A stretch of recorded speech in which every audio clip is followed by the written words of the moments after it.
Hello students, I am your Shashi ma'am. Here I bring for you an easy education system. Students, हमारा chapter चल रहा है bank reconciliation statement. इसका third point है interest allowed by the bank but not yet enter in the cash book. Bank ने ब्याज दिया लेकिन इसकी प्रविष्टि रोकड़ बही में नहीं है। और इसी से रिलेटेड फोर्थ पॉइंट है interest charge by the bank interest charge by the bank but not yet entered in the cash book, या बैंक ने ब्याज लिया लेकिन इसकी प्रविष्टि रोकड़ बही में नहीं है। तो इसको आज हम समझेंगे कि इसकी जनरल एंट्री किस तरीके से होगी, कैसे कैश बुक में एंट्री होगी, और बीआरएस करते हम समय हमें क्या ध्यान में रखना है। ठीक है, तो स्टार्ट करने से पहले कहना चाहूँगी कि अगर अभी तक आपने हमारे चैनल को सब्सक्राइब नहीं किया है तो ज़रूर सब्सक्राइब करें, लाइक करें, शेयर करें एंड कमेंट्स करें। तो सबसे पहले हम देखते हैं interest allowed by the bank but not yet entered in the cash book. इसका मीनिंग क्या हुआ कि बैंक ने हमें ब्याज दिया लेकिन इसकी प्रविष्टि हमने रोकड़ बही में नहीं की। तो जब बैंक हमें ब्याज देता है, बैंक हमें ब्याज क्यों देगा या बैंक हमें इंटरेस्ट क्यों देगा? हमारा जो कैश हमारे अकाउंट में होता है बैंक हमें उस पर इंटरेस्ट पे करता है। ठीक है, हर बैंक का जो पे करने का रेट ऑफ इंटरेस्ट होता है वो अलग होता है और टाइम टू टाइम ये चेंज भी होता रहता है। इसी तरीके से सेविंग के अकाउंट्स में अलग रेट होता है और करंट अकाउंट में अलग रेट्स होता है। ठीक है, तो जब बैंक हमें इंटरेस्ट पे कर रहा है तो हम क्या जनरल एंट्री करेंगे? बैंक अकाउंट डेबिट, क्योंकि हमारे पास आ रहा है, हमारा अकाउंट क्रेडिट हो रहा है बैंक के द्वारा, हम एंट्री करेंगे bank account debit to bank interest account. ठीक है, और जो अमाउंट होगी वो हम यहाँ लिख देंगे डेबिट और क्रेडिट साइड में। इतना समझ में आया आपको? इसी तरीके से बैंक हमसे इंटरेस्ट चार्ज भी करता है। बैंक इंटरेस्ट हमसे कब चार्ज करता है कि जो हमारे करंट अकाउंट्स होते हैं, फर्म्स के जो करंट अकाउंट होते हैं, बैंक उसमें फैसिलिटी देता है एज पर फर्म गुडविल, और जो भी बैंक के साथ फर्म का रिलेशन किस तरीके का है उसके बेस पर बैंक ओवरड्राफ्ट की फैसिलिटी देता है कस्टमर को, फर्म को। तो वहाँ पर उसका मीनिंग क्या होता है ओवरड्राफ्ट का? ओवरड्राफ्ट का मीनिंग होता है कि आपके अकाउंट में अगर कैश नहीं है, पैसा नहीं है, तो भी अगर आप किसी को चेक दे रहे हैं, चेक से पेमेंट कर रहे हैं, या आप किसी को पेमेंट करना चाहते हैं, आपके अकाउंट से कोई पेमेंट जाना है, तो बैंक कुछ अमाउंट तक, एक लिमिटेड अमाउंट होती है, वो डिफ़र करता है firm to firm and bank to bank. ठीक है, तो वो अमाउंट आप क्या कर सकते हैं? बैंक से ले सकते हैं। मतलब बैंक जो है उतने अमाउंट तक आपके जो चेक्स हैं उनको डिसऑनर नहीं होने देता, या जो आपकी पेमेंट्स है वो कर देता है। ठीक है, तो यहाँ पर इंटरेस्ट लेता है बैंक अपनी इस फैसिलिटी के जरिए। मतलब बैंक इंटरेस्ट किस पर लेता है? बैंक ओवरड्राफ्ट पर। किस पर इंटरेस्ट लेता है? बैंक ओवरड्राफ्ट होता है उस पर बैंक हमसे इंटरेस्ट लेता है। इसको हम हिंदी में कहते हैं अधिविकर्ष। ठीक है, तो जब बैंक हमसे इंटरेस्ट लेगा तो हम क्या एंट्री करेंगे? बैंक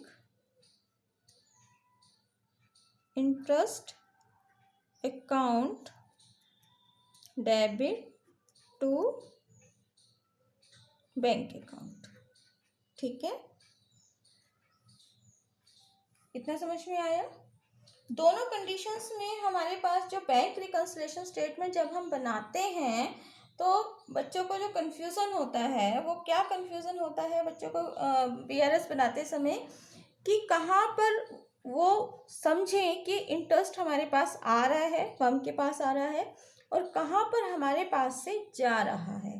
तो आपको ये ध्यान में रखना है कि अगर लिखा है इंटरेस्ट ऑन बैंक ओवरड्राफ्ट, क्या लिखा है? मैं कुछ पॉइंट्स यहाँ आपको बता रही हूँ। अगर लिखा है इंटरेस्ट ऑन बैंक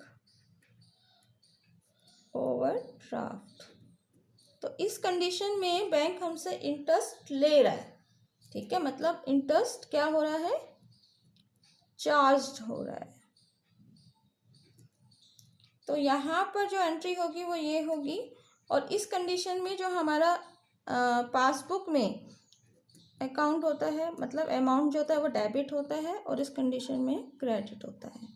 ये मैं बार बार आपको इसलिए बताती हूँ जिससे कि आपको याद हो जाए कि जब हमारे पासबुक में, मतलब बैंक जब मैसेज करता है क्रेडिटेड, इसका मतलब हमारे अकाउंट में पैसा आ रहा है, और बैंक जब हमें मैसेज करेगा डेबिटेड, इसका मतलब हमारे अकाउंट से पैसा जा रहा है, ठीक है।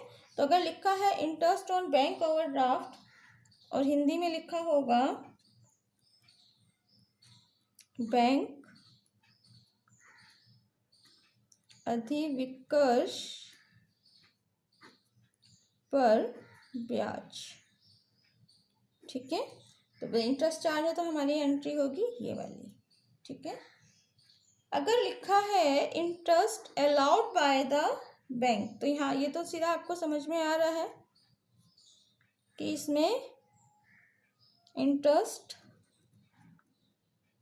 अलाउड बाय द बैंक, इसमें क्या हो रहा है कि हमें इंटरेस्ट मिल रहा है, तो कौन सी एंट्री होगी, ये वाली एंट्री होगी, ठीक है। इसी तरीके से लिखा होता है interest charged by the bank, अगर ये लिखा है तो आप समझ जाइएगा कि हम इंटरेस्ट पे कर रहे हैं, ठीक है। तो ये हो गई हमारी जनरल एंट्री। इसी कैश बुक में हम क्या करते हैं, हमें ये सब समझना जरूरी है कि हम कैश बुक में क्यों करते हैं, क्योंकि जब हम बीआरएस बनाएंगे तो ये सारी इन्फॉर्मेशन आपके काम आएगी।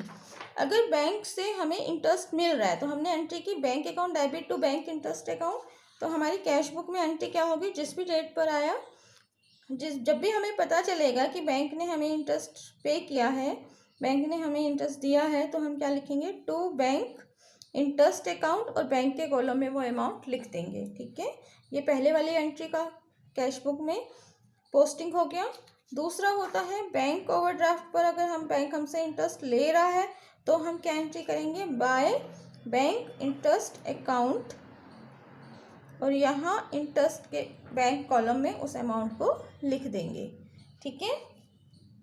तो ये आपको ध्यान में रखना है। तो बच्चों को जो कंफ्यूजन होता है इसका ध्यान रखें कि हमसे जो इंटरेस्ट लिया जा रहा है या दिया जा रहा है। मैक्सिमम बच्चे यही गलती करते हैं बीआरएस बनाते समय कि हमसे इंटरेस्ट लिया जा रहा है या दिया जा रहा है, वहाँ वो कंफ्यूज हो जाते हैं। तो वहाँ पे आपको क्या ध्यान रखना है, क्वेश्चन की लैंग्वेज को बहुत ध्यान से पढ़ना है, और ये समझना है कि इंटरेस्ट हमसे चार्ज किया जा रहा है या हमें पे किया जा रहा है, ठीक है। उम्मीद करते हैं आपको समझ में आया होगा। Thanks a lot.